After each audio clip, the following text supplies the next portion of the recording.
Welcome to Gold Derby. I'm senior editor Denton Davidson here with Michael Rapaport, who is bringing that BPE, that big pickle energy to the Masked Singer stage for season 10. Michael, you've done a lot in your career. Why the Masked Singer? Because it was scary, because it was a spontaneous a decision to do it. Although afterwards I was like, oh snap, like what am I doing here? But it was something I had never done. I'm a big reality TV fan in general. And I had a ball doing it. I had a great time doing it. The challenge of it, the adrenaline of it, and the performing, in a costume, singing and dancing in front of the entire world. It was something like I've never gotten a chance to do before, but I really had the most fun. Were you a fan of the show, or did you have any friends that had been on it that had spoken to you at all? Like, did you know anyone or hear anything about it before? No, I didn't. I saw some people that have done it that I'm friendly with, but I didn't speak to them about it. I know Nick. I never talked to him about doing it. I don't think he's aware who comes on, who doesn't come on, because I think it, probably best for him not to know that.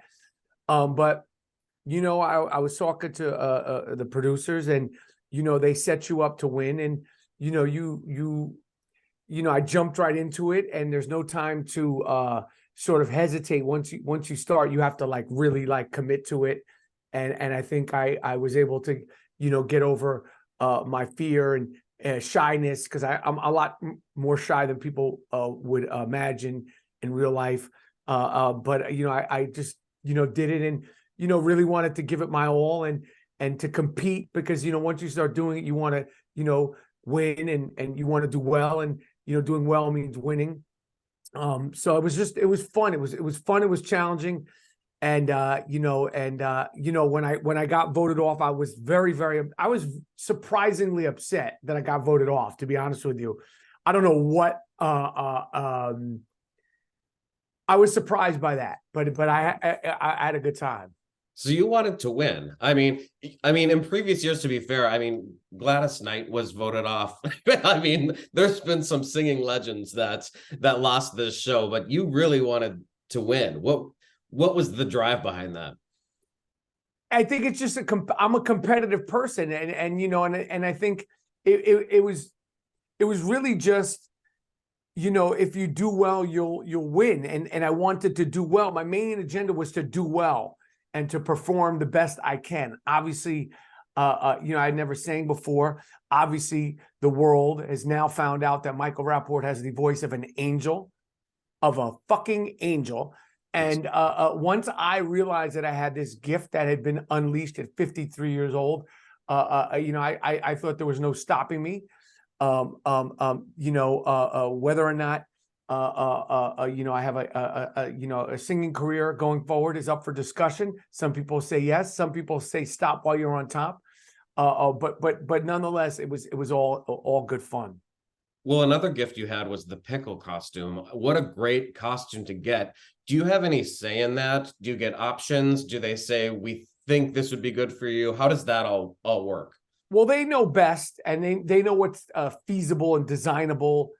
And they suggested it. They started talking about. They showed me some sketches, and I was like, cool. I was like, cool. It looked cool. It looked friendly. And but I saw the actual costume. I was like, this is, I don't know, how I would be able to, because a lot of the people's costumes, they put them on for the most part. I had to go into the pickle. So that was concerning, but they give you enough time to practice, rehearse, and they're very generous with the amount of coaches and coaching you can get. If you want to practice 24/7, they'll have a singing coach for you 24/7. They only want you to do well and succeed, and they're not there to mock you. They want everybody to do the best they can, and that's very, very helpful and encouraging, as far as the process goes. What was it physically like performing in that costume? Was it hot? Is it heavy? It wasn't hot. The pickle costume wasn't hot. I thought it would be hotter than it was. For I don't know. I'm not like a sweaty person, so it wasn't hot. is a little bit constraining and is heavy and is kind of a balance, you're kind of like, constraining, but, ultimately that's, the costume, me and the pickle became one. And it was up to me to just commit to, doing the very best I can and singing, my heart out, as I did, obviously, as I did. Like an angel. You sang Pinball Wizard by The Who for NFL Night and Beverly Hills by Weezer for 2000's Night. I know you as someone who likes hip hop. Did you consider rapping? Because there's been successful rappers on the show. I would love to have, done a rap song. I'll be honest with you. I practiced and sort of, they threw some rap songs at me, and it ain't easy. It is not easy. Let me tell you something. It ain't easy. It is not. It ain't easy singing and rapping. It's one thing to do like a verse in your car. It's another thing to do the whole thing, especially like, fast-paced songs. It ain't easy. None of it is easy. And, it's a skill. Performing live is a skill. I knew that. And not that I ever needed any more appreciation for, the great singers of the world, but it definitely was like, they make it seem so easy. Like, when you're hearing Pinball Wizard and you're like trying to do your rendition of it, you're like, this is like a gift. It's a gift, that people have. How does song selection work? Do they come at you like with like a karaoke book kind of thing, or do you go in there with not a book? They throw certain songs at you, and they're like, "How do you feel with that one?" I'm like, "This one I don't like," and the rhythm of this one is not mine. And they, like I said, they want you to do well. They know what's best. They know what's doable. They know, they have song coaches and vocal coaches, working with you and listening to you, and I think they could go, okay, well, he's understanding the rhythm of this song. I definitely, had good rhythm with the songs, but they want you to succeed. And, I think ultimately they know what is going to look good and sound good and what's realistic. The panelists thought you were Conan O'Brien, Charlie Sheen, Joel McHale, or Howard Stern. You're the first person to stump all four this season. What did you think of their guesses? I didn't care about who they were guessing as long as they didn't guess me. When I knew I was being voted off and they still didn't guess me, I loved it. It got me more hyped up. It got me more, amped up and just fueled my reveal, which I think is probably the best reveal ever on the history of the show. I just was trying to put on a good show. It's a show, and I respect any opportunities that I get, and I always want to try to put my best foot forward with whatever I'm doing. Well, you were teasing Nick throughout. Were you trying to give him little clues that you at least knew him? How far do you two go back?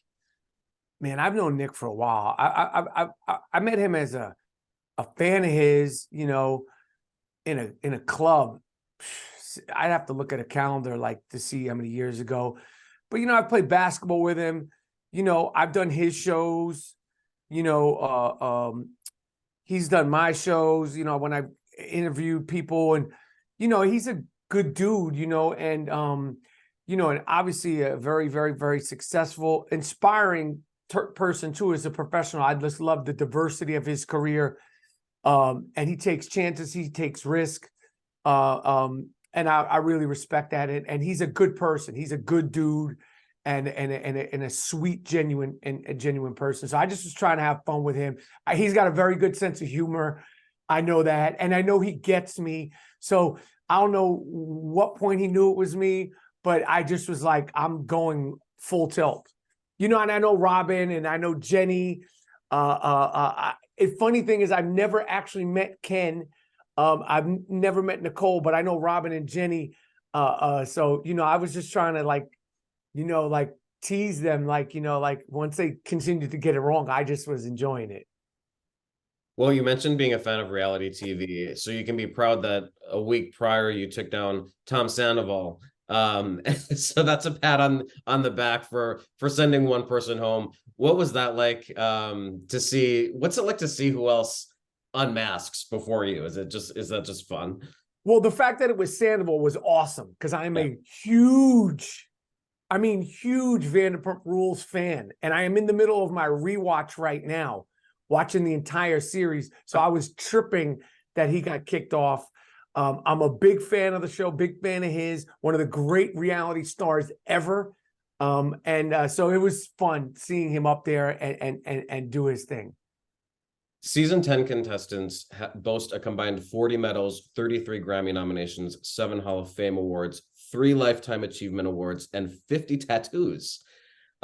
People might not know that you're a Grammy nominee for Best Long Form Music Video for Beats, Rhymes, and Life, The Travels of a Tribe Called Quest. So you directed that documentary. You're a huge fan of music. Talk about that project a little bit and what led you to do that and what that Grammy nomination meant for you, because we're on a Warp's website, so I got to ask. Well, being nominated for the film Beats, Rhymes, and Life, The Travels of a Tribe Called Quest was an honor. I'm so glad that we were able to make that film after the obviously the passing of Phife Dawg, and some of the other people that have been in the movie have passed. It was a passion project. It was made from love. It was made from being a fan. I'm a fan of hip hop. I'm a fan of music, and obviously as a fan of A Tribe Called Quest. And like I said, I'm just so glad that we were able to get it done. And when we found out that we got a Grammy nomination, it was, we went to the Grammys and it was unbelievable. It was so cool to go to the Grammys and be there as a nominee. And it was cool to be a part of that. What do you remember about the Grammys? Who did you hang out with that night? Did you go to the Grammy after party? I was with my wife. I was with my wife, and I just remember being it was a long day. I remember seeing Cardi B. I remember seeing Nicki Minaj. I remember seeing, and then the big performance, the surprising performance for me, because I'm a fan, but I didn't realize how good they were live when I saw Coldplay perform. And this was at the Staples Center, I believe. It was really, that was the thing I took away the most. Like everybody had like these light things or something like that. That was really fun. But the whole day itself was just, you're like, yo, I got nominated for a Grammy. And by the time the Grammys came on, I had known we had lost, but it was still very exciting. Did you always have that love for music? And always. Is there any artist that you would like to see a project done about that hasn't really been done in depth, or that you would like to take on yourself? Man, that's a good question. I mean, I've always been a huge music fan. It's been a part of my life and is a part of my life in one way or another, whether I'm singing it, whether I'm listening to it in my car, whether I'm listening to it in my house. It's a source of inspiration. It's a source of conjuring, evoking, and controlling my emotions. It's a creative source. When I'm working as an actor, I would love to see an extensive, proper documentary about more hip hop artists. There's so many groups that I would love to see documented. I would love to see a really proper, extensive, first person documentary about Stevie Wonder. I would love to see that while he's alive and well. That would be something I think that the world would love to see, because he's so ridiculously iconic and special and important, artistically and musically, and what he represents, and and the fact that he's still alive. I would love for that to be done. I don't know if I would be able to do that, but that would be awesome. I love that choice. You're touring the country right now. You'll be in Chicago October 20th and 21st. Let people know what this tour is all about. What are you talking about, and how can they get tickets? You can get tickets to see me live at michaelrapaportcomedy.com. I'm performing stand-up comedy in Chicago the 20th and the 21st. I'm on tour the rest of the country after that. My stand-up comedy is very energetic. It's very honest. I like to talk trash. I like to talk trash about myself first. I think it's important to be able to give it as good as you can take it. So I establish that off the top. I talk about, being married, talk about being a parent, talk about being a son, talk some social issues, talk some sports, definitely talk some reality TV. And I have a feeling that I'll definitely be, talking about my experience on the Masked Singer, because it was very fun. It was a fun thing to do. Well, Michael Rapaport, formerly known as The Pickle, thanks for chatting with Gold Derby today about your time on The Masked Singer. This was fun. Thank you for having me.